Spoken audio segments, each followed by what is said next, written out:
Disruptive Technology.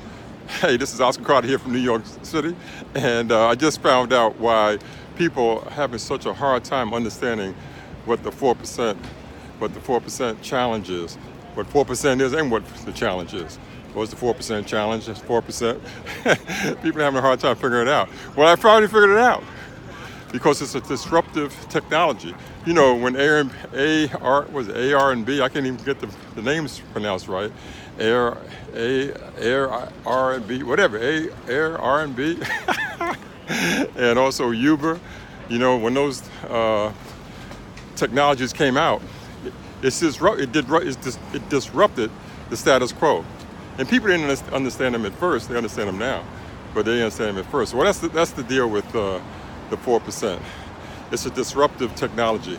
So I did a blog post this morning, or actually last night, finished up this morning, to explain what the 4% is by virtue of a video presented by Jason Silvas, if you haven't heard of him, who did a short video on disruptive technology. So you can click that link below and finally understand what the 4% and the challenge is all about. Oscar Carter, New York City.